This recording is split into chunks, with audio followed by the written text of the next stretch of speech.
वन्देऽहं श्रीगुरो श्रीयुतपदकमलं श्रीगुरून् वैष्णवांश्च च श्रीरूपं साग्रजातं सहगण रघुनाथान्वितं तं सजीवं सावद्वैतं सावधूतं परिजनसहितं कृष्णचैतन्यदेवं श्रीराधा कृष्णपादान् सहगण ललिता श्री विशाखान्वितांस च गुरुवे गौरचंद्राय राधिकाय तदालये कृष्णाय कृष्ण भक्ताय तद्भक्ताय नमो नमः।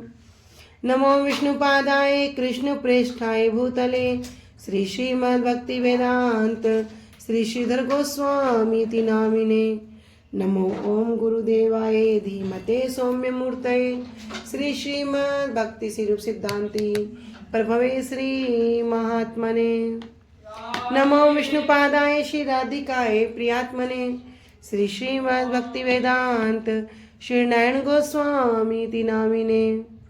वाञ्छाकल्पतरुभ्यश्च कृपा सिन्धुभ्यैव च पतितानां पावनेभ्यो वैष्णवेभ्यो नमो नमः। श्री कृष्ण चैतन्य प्रभु नित्यानंद श्री अद्वैत गदाधर श्रीवासादि गौर भक्त वृंदा। हरे कृष्णा कृष्णा कृष्णा हरे हरे हरे राम राम राम हरे हरे। सर्वप्रथम परम आराध्यतम गुरुदेव पाद पद्म जय ओम विष्णुपाद अष्टोत्तर शत श्री श्रीमद् भक्ति वेदांत श्री श्रीधर गोस्वामी महाराज जी के श्री अभय चरण सरोज में दंडवत प्रणाम ज्ञापित करती हूँ। तदुपरांत मेरे परम गुरुदेव जनित्य लीला प्रविष्ट ओम विष्णुपाद अष्टोत्तर शत श्री श्रीमद् भक्ति श्री रूप सिद्धांति गोस्वामी महाराज जी एवं नित्य लीला प्रविष्ट ओम विष्णुपाद अष्टोत्तर शत श्री श्रीमद् भक्ति वेदांत श्री नारायण गोस्वामी महाराज जी के श्री अभय चरण सरोज में श्रद्धा पुष्पांजलि अर्पण करते हुए उनसे अहेतु कृपा की वांछा करती हूँ। ग्रंथकार श्री कृष्णदास कविराज गोस्वामी जी, श्रीमन नित्यानंद प्रभु अखंड गुरु तत्व, श्रीमन महाप्रभु एवं समस्त परिकरों के चरणों में दंडवत प्रणाम ज्ञापित करते हुए उनसे हेतु कृपा की वांछा करती हूँ। उपस्थित वैष्णव जन भक्तवृंद सभी को यथा योग्य दंडवत प्रणाम स्वीकार हो। सभी को हरे कृष्णा दंडवत प्रणाम।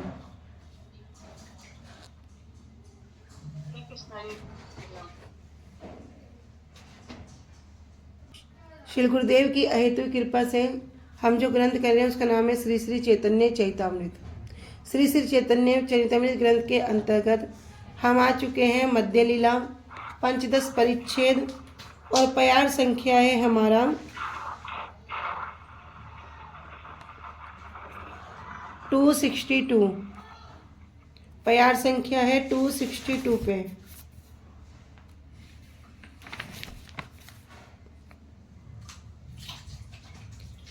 पेज संख्या है 41। ठीक है, तो अब तक हमने श्रवण किया कि महाप्रभु सार्वभौम भट्टाचार्य जी एवं उनकी पत्नी के दुख को देखकर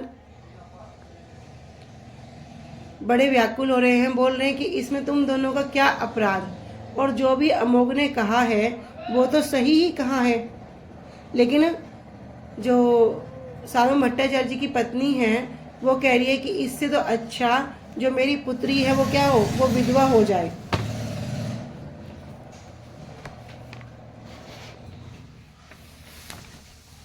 इधर सार्वभौम भट्टाचार्य जी जब वापस घर आते हैं तो अपनी पत्नी के साथ वार्तालाप करते हैं और दोनों ही क्या करते हैं, कह रहे यदि हमने निंदा करने वाले की मृत्यु कर दें, उसको मार भी दें, तब भी इसमें कोई अपराध नहीं होगा, तभी इस पाप का प्रायश्चित होगा। तो फिर हमने निंदा के विषय में जो वैष्णव निंदा का फल है उसके विषय में हरि भक्ति विलास में से श्रवण किया था।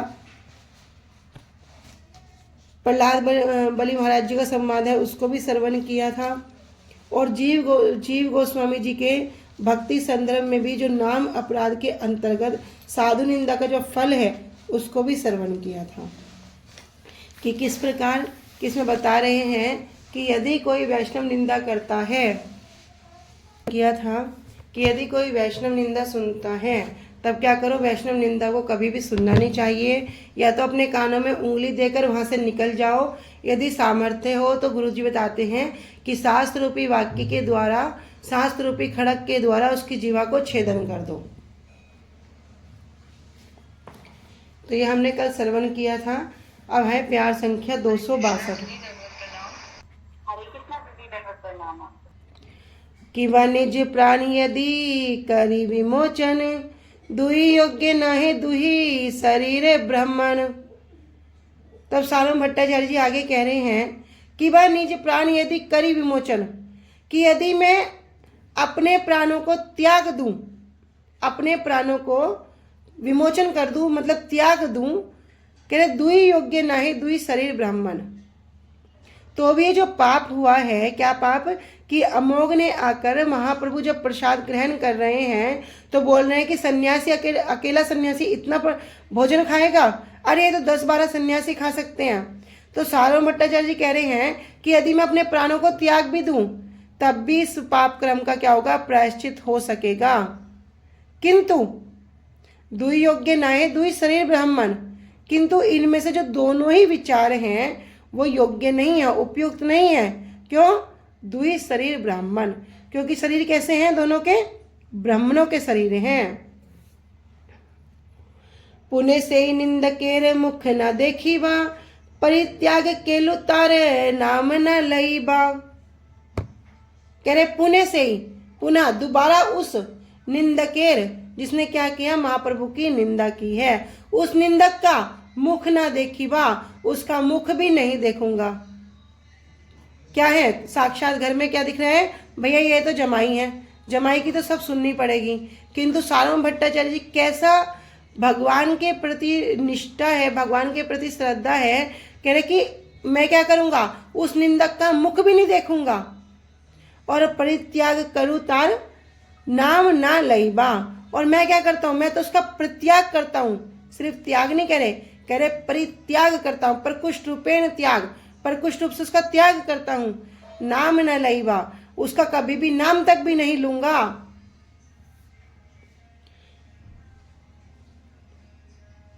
कह रहे अथवा अपने प्राणों का त्याग कर दूं, किंतु ये दोनों कार्य ही उचित नहीं है। कौन से दोनों कार्य, कि या तो मैं अमोघ का वध कर दूं और अमोघ का वध करके स्वयं का वध कर लूं। तो कह रहे हैं सारों भट्टाचार्य कि दोनों ही कार्य उचित नहीं है। जो हमने कल श्रवण किया था कि जो निंदा श्रवण रूपी जो पाप का प्रायश्चित करने के लिए क्या करना पड़ेगा, कि उसको भी वध कर दो, उसकी जीवा को बलपूर्वक काट दो, और फिर क्या करो, स्वयं भी अपने प्राण त्याग दो।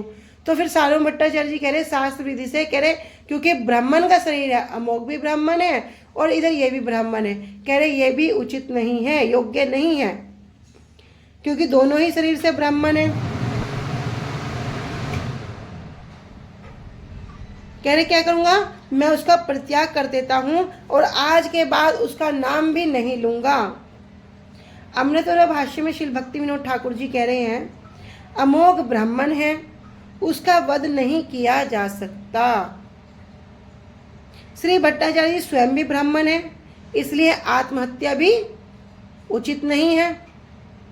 दोनों कार्य ही करने के योग्य नहीं है, इसलिए कहते हैं ना कि आत्महत्या, कई बार मन में बहुत प्रबल विचार हो जाता है कि क्या करो, सब कुछ छोड़ो और मर जाओ, क्योंकि जीने से आसान क्या है, मरना है। मरना आसान लगता है, लेकिन भैया मरना तो आसान है, जीना उससे भी डिफिकल्ट है, बड़ा डिफिकल्ट होता है। लेकिन आत्महत्या करना, कह रहे वो भी अपराध है।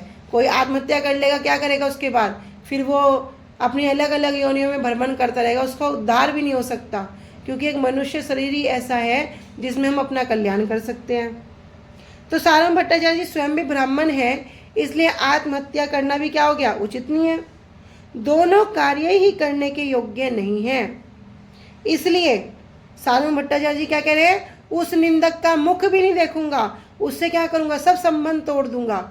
यहाँ तक कि जो उनकी पत्नी है स्वयं ही क्या कह रही है, अरे इससे तो अच्छा मेरी बेटी क्या हो, विधवा हो जाए, ऐसा पति नहीं चाहिए, ऐसा जमाई नहीं चाहिए जो क्या करे, भगवान और भगवान के संबंधी कार्यों में विघ्न पैदा करता हो, निंदा करता हो, जो वैष्णवों को देख के प्रसन्न ना होता हो। अनुभाष्य। ब्रह्म बंधु न हंतव्य आतताई वरदाहरण। इसकी श्रीधर टीका में उद्धत स्मृति के वचन में ब्रह्म बंधु के वध, समर्थन की व्यवस्था, आतताई मायान तम अपि वेदांत पारगम जिंघासंतम जिंघासियानम तेन ब्रह्मा भवेत, वपनम द्रविदानम स्थानात्रियापणम तथा ऐसी ब्राह्मण बंधुनाम वधो नयन अस्ति देहिका। कह रहे ब्राह्मण के अधम होने पर भी यदि कोई ब्राह्मण अपने पद से, अपने कार्य से अधम भी हो जाए, कह रहे अधम होने पर भी उसे मारना उचित नहीं है। श्रीमद् भागवतम में इस श्लोक के वर्णन के द्वारा जो हमारे श्रीधर गोस्वामी जी उनकी टीका में ये वचन कह रहे हैं कि ब्राह्मण के अधम होने पर भी उसे मारना उचित नहीं है, आतताई वध के योग्य है। इसकी श्रीधर पाजी कृत टीका में कह रहे वध करने की इच्छा आने से, आतताई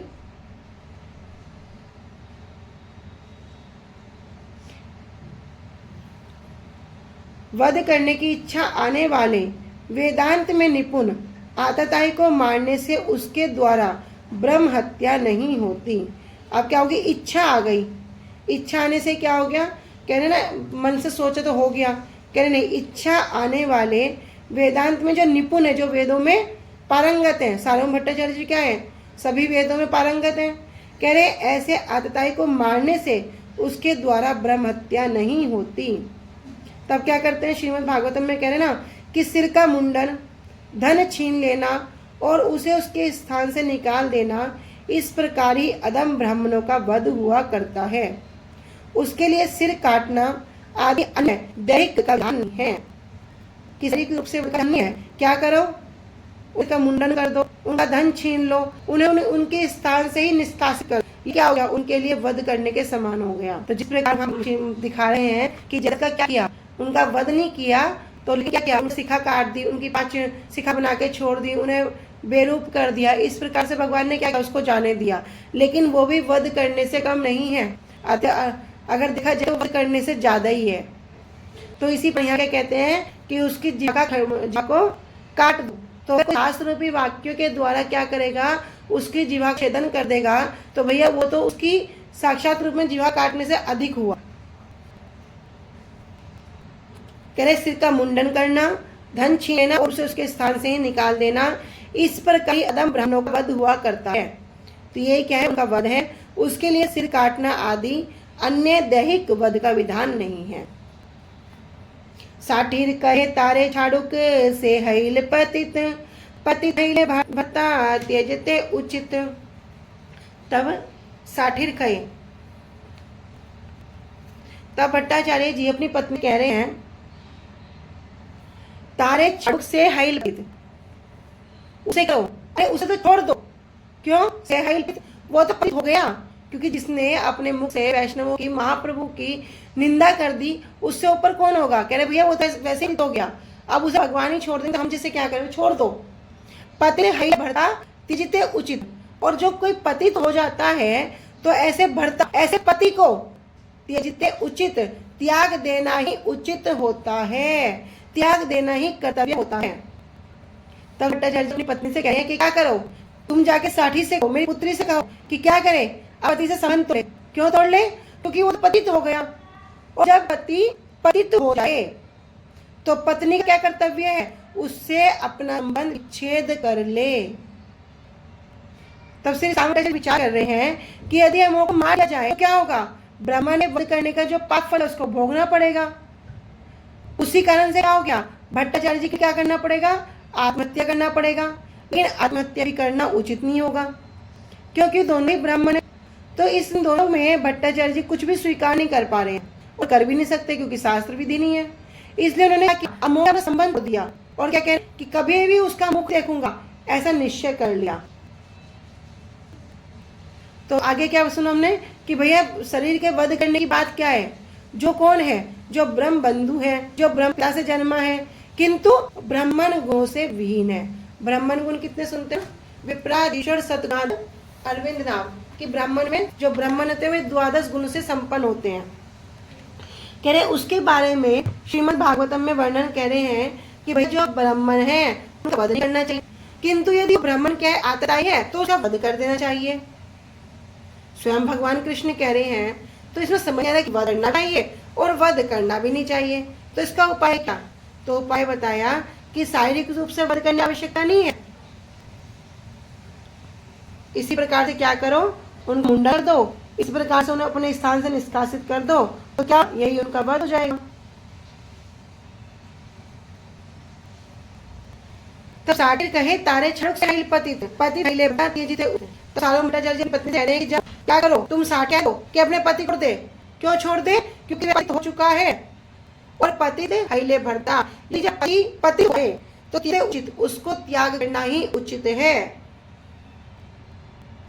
तब श्री भट्टाचार्य ने अपनी पत्नी से कहा कि तुम साटी से कहो कि इसे छोड़ दे, क्योंकि वह पतित हो गया है और पति के पतित जाने पर उसे त्याग करना ही उचित है।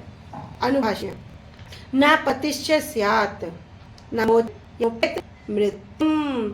श्रीमद् भागवतम का जो श्लोक है, गुरु नैसे स्यात्, सज्जनो नैसे स्यात्, गुरु नैसे स्यात्, जननी नैसे स्यात्, पिता नैसे स्यात्, पति नैसे न तत् स्यात्, देवता नैसे स्यात्, न मोचेत् समुपेत मृत्युम्। कहते हैं वो गुरु नहीं है, वो स्वजन नहीं है, वो माता नहीं है, वो पिता नहीं है, यहाँ तक कि वो पति भी न पतिश्च स्यात्, वो पति भी पति नहीं है, न देवता स्यात्, वो देवता भी देवता नहीं है, कौन, न मोचेत् ये समुपेत मृत्युम, जो हमें इस भवसागर में पार न जा सके। तो यहाँ पर श्रीमद् भागवतम इस श्लोक को वर्णन करते हुए कह रहे हैं कि न पतिश्च स्यात् न मोचेत् ये समुपेत मृत्युम, अर्थात जो स्वयं श्री कृष्ण भजन नहीं करते और न ही श्री कृष्ण विमुक्ता अथवा श्री कृष्ण विस्मृति रूपी निकट उपस्थित मृत्यु के हाथ से पत्नी की रक्षा कर सकते हैं।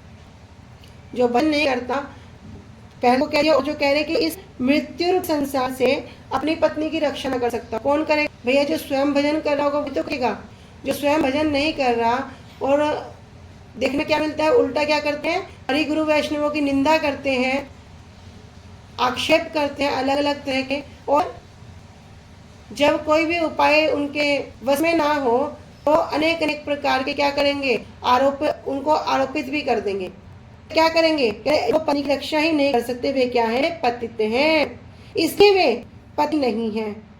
बाहरी दृष्टिकोण से श्री कृष्ण के प्रति समर्पित आत्मा, कह रहे कि बाहरी दृष्टिकोण से श्री कृष्ण के प्रति जो समर्पित आत्मा है, पत्नी रूपी कोई भक्त, ये निष्कपट रूप से शुद्ध श्री कृष्ण भजन के उद्देश्य से द्विपत्नियों की भांति श्री कृष्ण अभक्त अथवा विरोधी पति अभिमानी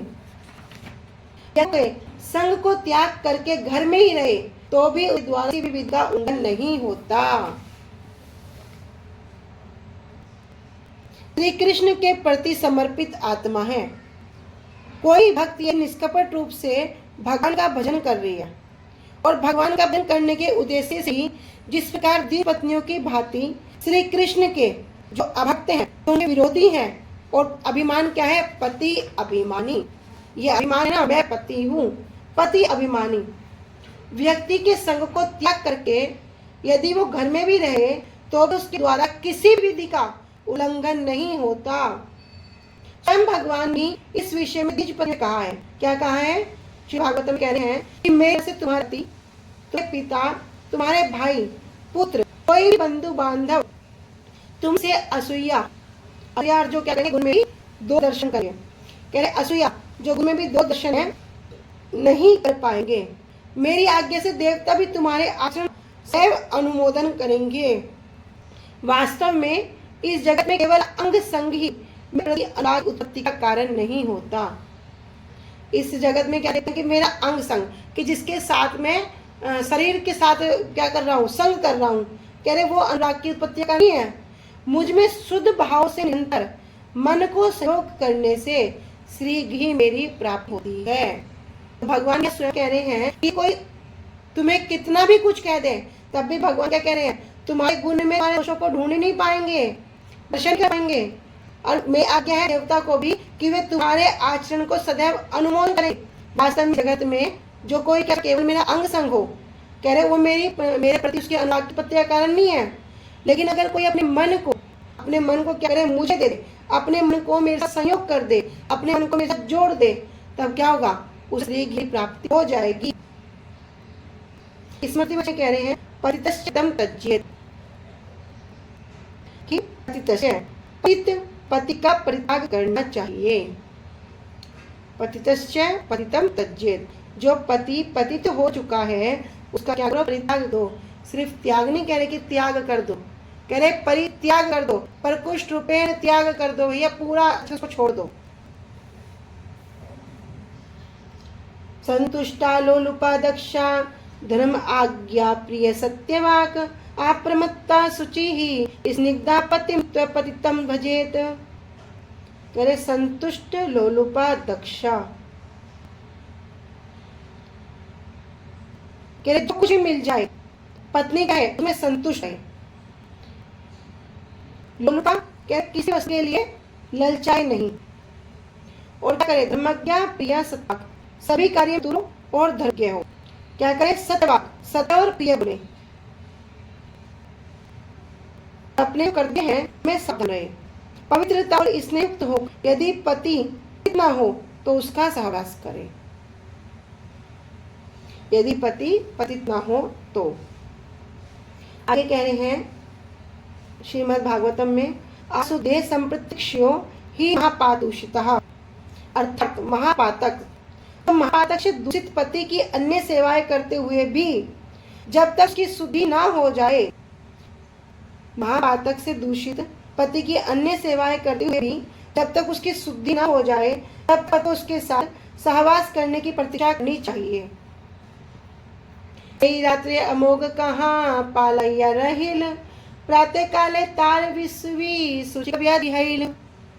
ऐसे ही रात उसी अमोघ कहाँ पालाई रहिल, अमोघ तो कहीं चला गया, कहीं भाग गया। प्रातः काले तार सूचिका व्याधि है, और प्रातः काल ही समाचार प्राप्त हो गया। क्या प्राप्त हो गया, कह रहे कि जो अमोघ है व्याधि है, वो व्याधि से ग्रस्त हो गया, उसको हैजे रोग से वो ग्रस्त हो गया, उसको हैजे का रोग हो गया। उस रात वो कहीं भाग गया और प्रातः काल में उसे हैजे का रोग हो गया। अमोघ मरे नहीं कहे भट्टाचारी है, सहाय है यदेव केल मोरे कार्य। जब ये खबर सार्वभौम भट्टाचार्य जी सुने तो क्या कहते हैं, कह रहे अमोघ मरे ने सुनी, कहा भट्टाचार्य है। इस प्रकार की है कि जो बीमारी है उसको सुनकर भट्टाचार्य जी कहने लगे सहाय हैया देव केल मोर कार्य है, कि भैया जो देवता है, मेरा जो भाग्य है, क्या किया, जो मैं चाह रहा था ये तो देवताओं की कृपा से आप हो गया, देव कृपा की कार्य से वो तो अपने आप होगा उनकी कृपा से। ईश्वरता अपराध फले तत्शने एते पड़े दुहि शास्त्रेण वचने। ईश्वरता अपराध फल तत्सने, अरे जो भगवान के प्रति अपराध करता है क्या होगा, निसंदेही तत्सन उसको फल प्राप्त होता है। पढ़े दुई शास्त्र वचन है, और ये शास्त्रों के द्वारा, उन्होंने शास्त्रों में 2 श्लोक वर्णन है, तो उन्होंने 2 श्लोकों को यहाँ पर उद्धत किया। अमोघ ऐसे मरा है, ऐसा सुनकर श्री सार्वभौम भट्टाचार्य जी कहने लगे, विधाता मेरे अनुकूल हो गए, मैं जो करना चाहता था वह कार्य वे स्वयं कर रहे हैं। ईश्वर के प्रति किए गए अपराध का फल तुरंत मिलता है। यह कहकर श्री सार्वभौम भट्टाचार्य ने शास्त्रों के 2 श्लोक बोले। ये सन्यासी होकर इतना ग्रहण करता है, तभी क्या हुआ, अगले दिन ही पता चला कि वो अमोघ है, उसको तो हैजा रोग होगा। तो सार्वभौम भट्टाचार्य बड़े प्रसन्न हैं, कह रहे अच्छा हुआ, मेरा काम तो देव की कृपा से अपने हो गया, सहज हुआ। तो जब इस बार कह रहे हैं तो वे शास्त्रों के 2 श्लोक हैं, उनको वर्णन कर रहे हैं कि महता ही प्रयत्नेन हस्तश्चरत पति भी अस्मा भी यत अनुच्छेद गंधर्वी अनुष्ठितम।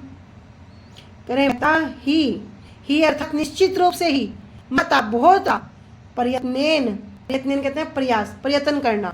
हस्ती अश्व, हस्ती अर्थात हाथी, अश्व अर्थात घोड़े, रथ रथ पति ही, और जो पैदल सैनिक हैं उन पैदल सैनिकों से अस्माभियत, हमसे जो कुछ भी अनुष्ठेय, जो अनुष्ठान होता है, प्रबंध करना है, गंधर्वे तत्पुरुषोत्तम, वे क्या करते हैं, गंधर्व पहले ही संपन्न कर दिया है। कि जो कुछ भी करना होता है वो क्या करते हैं, गंधर्व उसको पहले ही कर देते हैं। करे हाथी, घोड़े, रथ, पैदल सैनिकों का प्रचुर रूप से संग्रह करके बड़े प्रयास से हमें जो करना पड़ता, गंधर्वों ने क्या किया, उसको पहले से ही कर दिया। अनुभाष्य में वर्णन कर रहे हैं, कह रहे दुर्योधन कर्ण के द्वारा संचालित अपनी सेना के साथ वन में जा रहा था और गंधर्वों का युद्ध हुआ, परंतु जो गंधर्व राज सेना की चित्रसेन की सेना है अधिक बलशाली थी, इसलिए सभी कौरवों को क्या किया, बंदी बना लिया। उस समय वन में अज्ञातवास में रहे थे। दुर्योधन के मंत्रियों ने वनवासी युधिष्ठिर की सहायता की प्रार्थना की। उस समय उसने दुर्योधन आदि के पहले किए गए विचारों स्मरण करके प्रतिरोध देने की इच्छा से कहा। क्या कहा, बहुत प्रयास से जो हाथी, घोड़े, रथ, पैदल सैनिकों को हम क्या करते, एकत्रित करते, इनसे युद्ध में इनको परास्त करते, दुर्योधन आदि जितने भी कौरव हैं उसको परास्त कर पाते, वे क्या किया, चित्रसेन के संचालन में गंधर्वों की सेना ने भी कर दिया। तो इसी प्रकार के यहाँ पर सार्वभौम भट्टाचार्य कह रहे कि जिस कार्य को करना चाहा था कि अमुक क्या है, अमुक की मृत्यु हो जाए, उस कार्य को गंधर्वों ने पहले ही कर दिया। आगे कह रहे हैं, आयु यशो धर्म लोकानास्य एव च हन्ति श्रेयांसि सर्वाणि पुंसो महादिक्रमः। आयु, आयु था जीवन की आयु है, अब है सीएम जो उसका ऐश्वर्य है, यश जो उनका यश है, धर्मम लोकान और जो धर्म है, जो संपत्ति है, आशीष सौभाग्य है, एवं निश्चय ही क्या कर, हन्ति श्रेय सर्वाणि, उनका क्या होता है, जो महाद अतिक्रम, जो हद आत्माओं के साथ, जो महान व्यक्तियों के साथ अतिक्रम उसका उल्लंघन करते हैं, तब क्या होते हैं, हन्ति श्रेयं सर्वाणि, उसका सब कुछ समाप्त हो जाता है। कह रहे क्या समाप्त होता है, कह रहे उसकी आयु, उसका हो, उसका यश हो, उसका धर्म हो, यहाँ तक कि लोकान, उसकी जो संपत्ति भी क्यों ना हो लोक में, आशीष, उसका जो सौभाग्य भी क्यों ना हो, यदि कोई मर्द पुरुषों के विषय में अतिक्रम करता है, उल्लंघन करता है, तब क्या होगा, उसका सब कुछ समाप्त हो जाता है। तो ऐसे उदाहरण में बता रहे हैं कि तब जब महाराज परीक्षित सुखदेव गोस्वामी जी से कहे हैं, उनका कथन है कि श्रीमद् भागवत में क्या है, जो उनकी बहन है कौन, योग माया, योग माया को मारने का प्रयास किसने किया, कंस ने किया। तो वहां पर योग माया को मारने का प्रयास का जो वर्णन है, जब कृष्ण जन्म होने वाला है उससे पहले यशोदा जी की जो पुत्री के रूप में पैदा हुई है योग माया जी, तो योग माया और कृष्ण क्या है, एक समय में पैदा हुए। तब सुदेव जी योग को तो ले आए कहाँ पर, अपने स्थान पर बंदी गृह में, मथुरा में, और कंस ने क्या किया, उसे मारने का प्रयास किया। तब योग माया उनके हाथ से छूट गई और उनका वध नहीं हो पाया। तब कंस को बतला रही है कि उसके जो शत्रु हैं कौन, कृष्ण, अरे कृष्ण का जन्म तो हो चुका है। इस पर कंस तो पूरा भयभीत हो गया, पूरा डर गया, और सब जो उनके असुर हैं, अपने साथी हैं, उससे सलाह करने का, क्या ये तो बड़ा साथ। तब सुखदेव स्वामी कहते हैं कि जो असुर हैं अपने दुष्कर्म के कारण क्या कहते हैं, अपना सब कुछ खो देते हैं। महत अतिक्रम शब्द का अर्थ क्या हुआ, कि जो भगवान विष्णु और उनके भक्तों से क्या करते हैं, ईर्ष्या करते हैं। यहाँ पे कह रहे अतिक्रम, ये शब्द है इम्पोर्टेंट है। अरे भगवान और भगवान संबंधी जो वस्तु हैं, जो वैष्णव है, तद वस्तु है, उनसे कभी भी ईर्ष्या नहीं करो, उन प्रति कभी भी अपने वचन है उनको गलत तरीके से मत बोलो। तो यही क्या है, महद। तो महद शब्द जो है महापुरुष, भैया कभी भी क्या कह रहे, महद अतिक्रम न करो।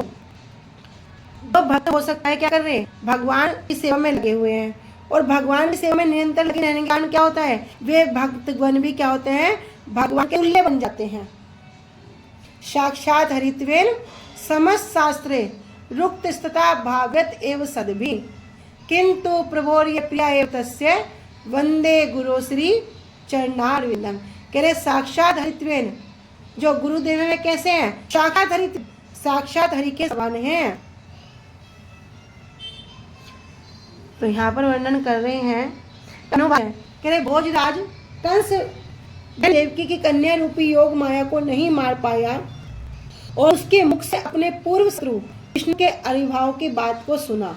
तब कंस ने असुर स्वभाले विष्णु वैष्णव विद्वेषी मंत्रियों के साथ परामर्श किया और परामर्श करने के बाद विष्णु भक्त, जो भी भगवान के भक्त हैं, साधु ऋषि, उन सबको मारने के लिए असुरों को, दानवों को आज्ञा दे दी। तब श्री सुखदेव जी ने परीक्षित महाराज जी को विष्णु वैष्णव विद्वेष के फल का वर्णन करते हुए इस श्लोक को कह रहे हैं। क्या कह रहे हैं? आयु श्रियम यशो धर्मम लोकानास इष्ट एवचा हंति श्रेयांसि सर्वाणि पुंसो महद अतिक्रमः। जो विष्णु वैष्णवों का कायिक, वाचिक और मानसिक अनादर करने पर उस वैष्णव अपराध के फल स्वरूप मनुष्य की आयु, संपत्ति, यश और धर्म के पालन से इच्छित जो स्वर्ग है आदि लोकों की प्राप्ति और साध्य साधन जो भी है कल्याण करने वाला, उसका विनाश हो जाता है। गोपीनाथ आचार्य गेला प्रभु दर्शने, प्रभु तारे पूछिल भट्टाचार्य विवरणे। अब श्री गोपीनाथ आचार्य जी महाप्रभु के दर्शन के लिए गए और महाप्रभु के दर्शन के लिए जब गए तो प्रभु तारे पूछ, तब महाप्रभु उनसे पूछते हैं भट्टाचार्य विवरण कि भट्टाचार्य जी कैसे हैं, उनके विषय में पूछ रहे हैं। तब गोपीनाथ आचार्य जी महाप्रभु से कह रहे हैं, आचार्य कहे उपवास कैले दुई जन विसुचिक व्याधि रे अमोघ छाड़ी छे जीवन। तब श्री गोपीनाथ आचार्य जी जो वहाँ पर वर्णन है उसको बताते हैं कि उपवास से कैली दुई, कि दोनों पत्नियां कर रहे हैं, उपवास कर रहे हैं, और विसूचिका व्याधि थे, और जो ये अमोघ है के कारण क्या है, छे जीवन, अपने जीवन को छोड़ने वाला है, अर्थात मरने वाला है।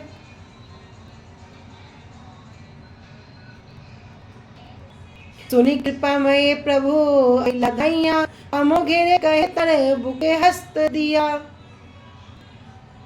महाप्रभु कितने कृपा, कितने दयालु, के जो भक्त है ना, भक्त के वंश में कोई भी क्यों ना हो उसका उद्धार कर देते हैं, चाहे वो कितना बड़ा पापी हो, दुष्ट हो, कुछ हो। महाप्रभु बड़े कृपालु। कह रहे सुनी कृपा में प्रभु आइला धाइया। इतना सुनते ही महाप्रभु तो धाइया दौड़कर वहां पर आ गए और अमोघे कहे तार बुके हंस दिया। और क्या किया, अमोघ के बुके अर्थात छाती पर अपना हाथ रख दिया कि अमोघ क्या है, अमोघ पूरा मस्त हो रहा है। और जैसे ही महाप्रभु ने सुना तुरंत जल्दी जल्दी दौड़कर वहां पर आए, अमोघ की छाती पर अपना हाथ रखकर बोले,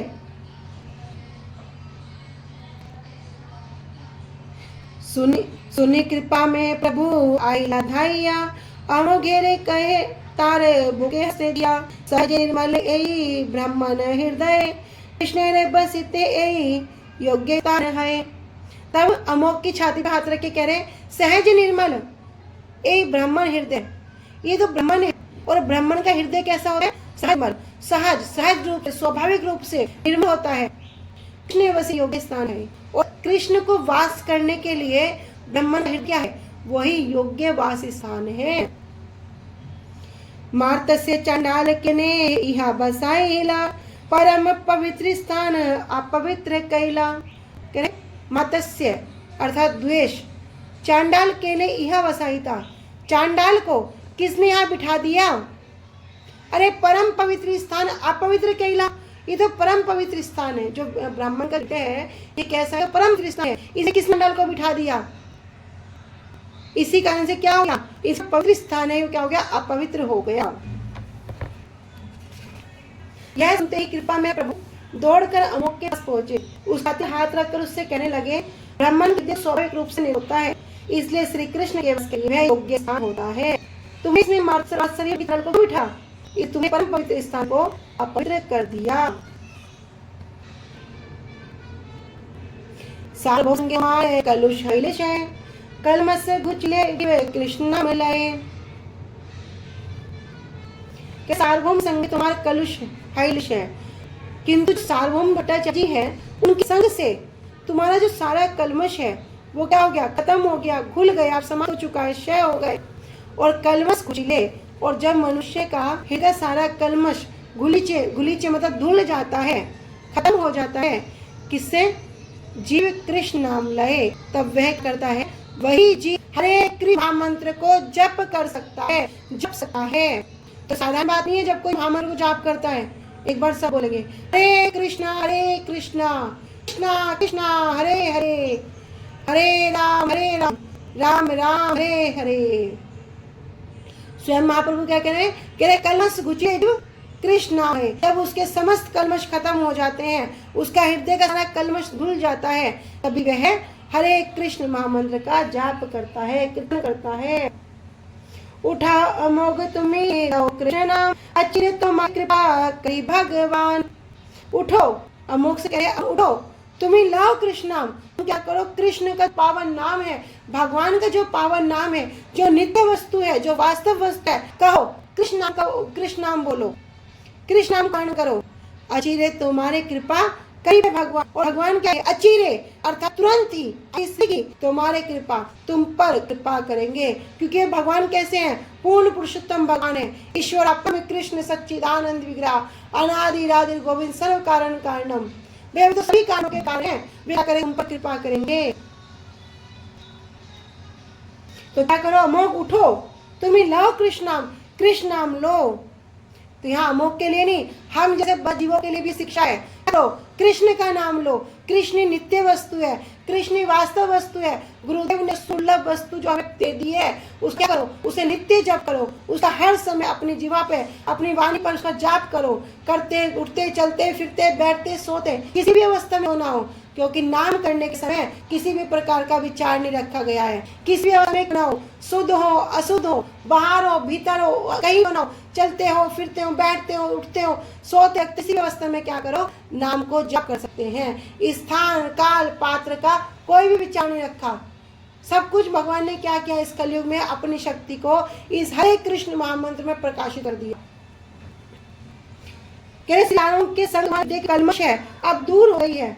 अरे कलमश के दूर होने पर जीव का हृदय क्या है, शुद्ध हो जाता है, कृष्ण का नाम ले पा है। इसलिए अमोघ उठो और श्री कृष्ण के नाम का कीर्तन। जब श्री कृष्ण के नाम का कीर्तन क्या होगा, तो हृदय में अर्थ अपने नाम के प्रभाव से सब अपने आप कट जाएगा। जीवन में बड़ी तेजी से कष्ट आ रहे हैं, बड़ी तेजी से कष्ट आ रहे हैं, तो घबराना नहीं, बड़ी तेजी से कष्ट आ रहे हैं, उतनी से हमारे अनर्थ अपराध दूर हो रहे हैं।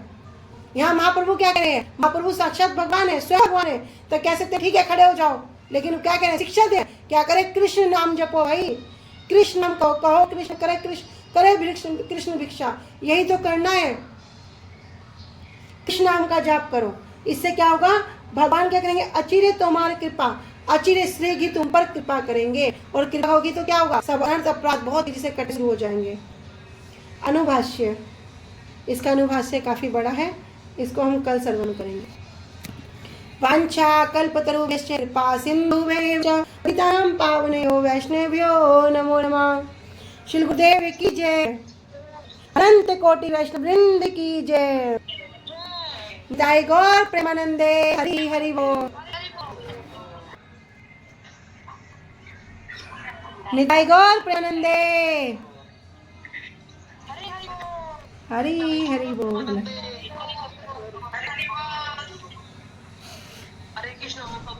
हरे कृष्ण, हरे कृष्ण, सभी।